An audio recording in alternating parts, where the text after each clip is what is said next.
Here at PressAToGo, we love a good RPG. Not only is this a genre that Nintendo continually succeeds with, but it's also one that's thriving on the Nintendo Switch.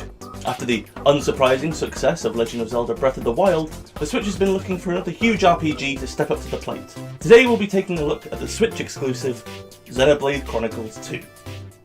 Xenoblade Chronicles released on the Nintendo Wii in Europe on August 19, 2011, and acted as part of a 3-game JRPG portfest alongside Pandora's Tower and The Last Story. These 3 JRPG titles saw the Wii to the end of its life cycle, as the Wii U reared its gamepad-shaped head and weekly launched itself at the back end of 2012. Monolith Soft's Xeno series dates back to 1998, with the release of Xenogears for the PlayStation, with Xenogears' story originally being pitched as the story of Final Fantasy VII. Xenogear was instead allowed to proceed as its own project, and thus the series was born.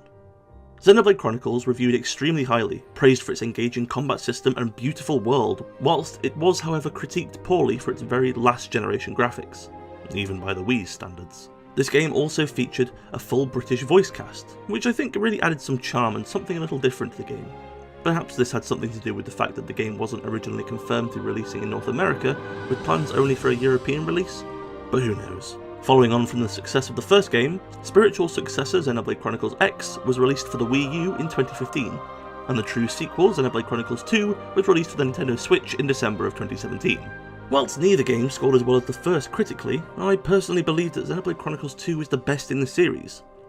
So if you will, please allow me to explain why I fell in love with this game as much as I did. I skipped Xenoblade 2 on launch. Having seen E3 trailers and press releases for the game, there was just something really not grabbing me about it. It wasn't until I bit the bullet and picked up the game for myself that I really began to appreciate it and understand why so many others had deemed it as a must-have for Switch owners. The game's story is quite detached from the events of Xenoblade Chronicles, allowing it to stand on its own 2 feet without ever feeling like it needed a crutch tying it to a pre-existing world. The story follows the adventure of Rex, a young salvager who stumbles upon a mystical blade, Pyra, and sets off on a quest with her to find the mythical place known as Elysium. He becomes a driver, one who can wield blades in combat, and discovers his skill for fighting. The two travel around the world of Alrest, and gather a motley crew together on their journey. Considering this game ran around a 60-hour completion time for me, I'm not going to go much further into depth of the plot because I don't want to spoil anything for you. I will say that the story can feel like it takes a little while to get going, but it's certainly not slow about getting you introduced to the locals and characters you'll become accustomed to throughout your playtime. The characters really carry a lot of heart in the game, and I found myself really falling for some of the companions who join up with you. The story allows each companion to have their own growth and arc, fleshing them out much further than they may appear at first. It definitely took a lot longer for me to warm up to some characters over others, but there's definitely a special place in my heart reserved for one feline lady in particular.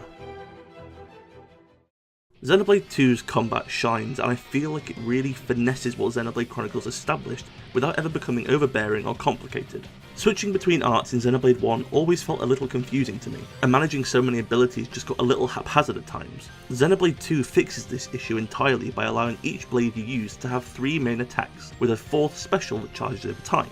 You're able to engage, or equip, 3 different blades, and switch between which ones you want to use in combat freely. Each blade has an elemental type which you can use to gain the upper hand in combat.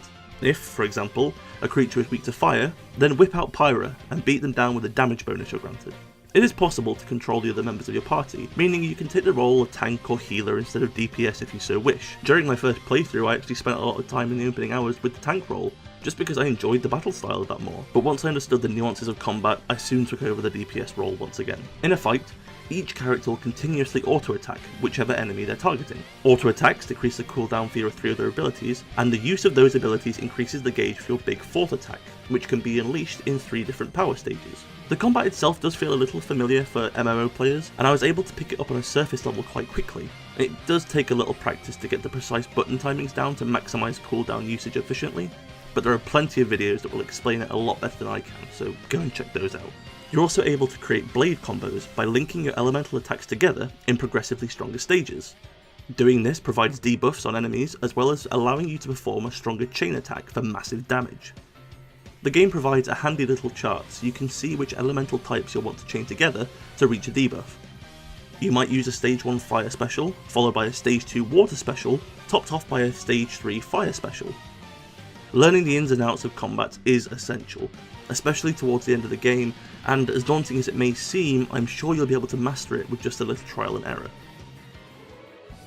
The areas of Xenoblade 2 range from open plains to bustling towns or cities full of characters and quests for you to engage with as much as you wish. I did find myself not doing as many side quests as I really should have, especially considering that there are a lot of rare and powerful blades that can only be obtained from side quests, so they're an important thing to look out for when you're in need of a new, strong blade. Xenoblade 2 also gates off areas with something it calls field checks, in which you must use your equipped blade's field abilities to burn something blocking your way, or power an electrical current, for example. Field abilities are powered up progressively through your blade's affinity chart, and it's worth checking regularly what you need to do to increase these skills, as there are parts of the story that you'll be unable to progress without passing these checks.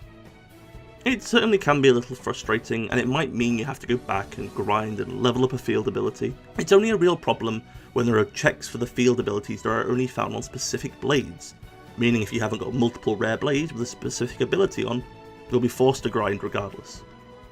The main way of acquiring blades was one that I wasn't too satisfied with, however. Throughout the game, as you defeat enemies, you'll pick up generic blade cores, which you can unlock with characters in your party. The blades are split between common blades, which look like the most dull Power Ranger knockoff possible, and rare blades, each with their own unique personality and design, some a little more interesting than others. However, a blade is bound to whichever character opens it, meaning you might get a blade that would be perfect for someone else in your party, but it's stuck to another character. You can change ownership of blades with the item called an override protocol, but these are incredibly rare, so it's probably worth doing a little research on a blade to see who it would be best with if you want to switch ownership. It is possible, however, for Rex to make use of a healing type blade, for example, even though he's a DPS character, and it's the freedom that the game offers you to compile your 3 blades however you want that provides a really nice touch. You could give your DPS a healing blade, so they could provide healing support if needed in place of their damage output, or you could just focus on maximising damage. As far as I'm aware, all the rare blades in the game are quite viable, so the options for your party composition are completely open to how you want to play the game. The random chance of pulling a rare blade can be a little infuriating at times, but that hit of euphoria when you unlock a new character really makes up for it. Combat really evolves as you level up and unlock more blades to use, giving a genuine sense of progression to your adventure. Even in the opening area, you'll be spotting monsters way above your level, and whilst it can be annoying if they aggro onto you whilst you're fighting something else, and you end up getting killed by a giant level 81 monkey, it's oh so satisfying to come back to the same area later in the game and dispatch these monsters you couldn't even think about touching 40 hours before.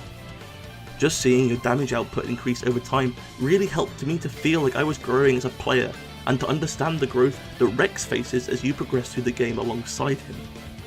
Like its predecessor, Xenoblade has quite the unique voice cast with British, Welsh, Scottish and Australian voices which all breathe life into the characters.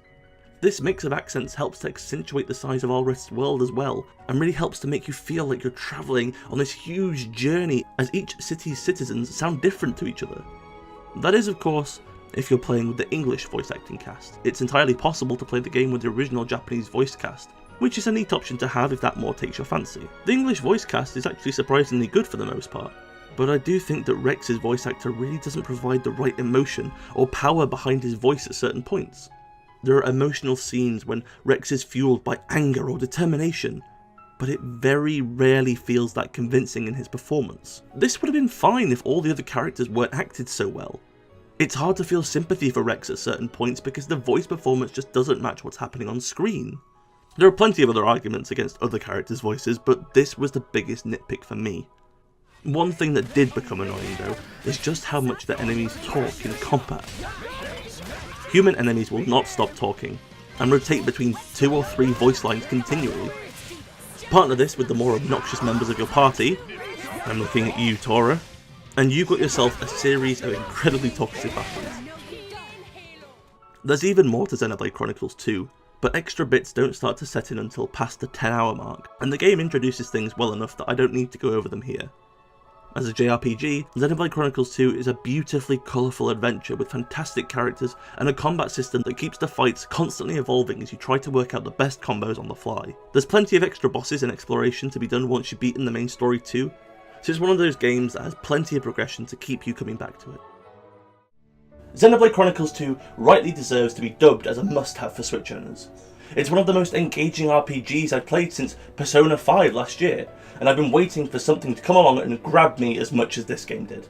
Xenoblade Chronicles 2 is one I cannot recommend enough. If you love RPGs and you need a grand adventure fix after Breath of the Wild, then this game is the perfect answer to those cravings. Thank you very much for watching this week's video. If you've enjoyed this review, make sure to leave a like and subscribe to the channel so you don't miss out on any videos in the future. Let me know in the comments below what your favourite RPG is, and I'll give them a read and see if there's any that I need to catch up on. Thank you so very much for watching, and I'll catch you next time.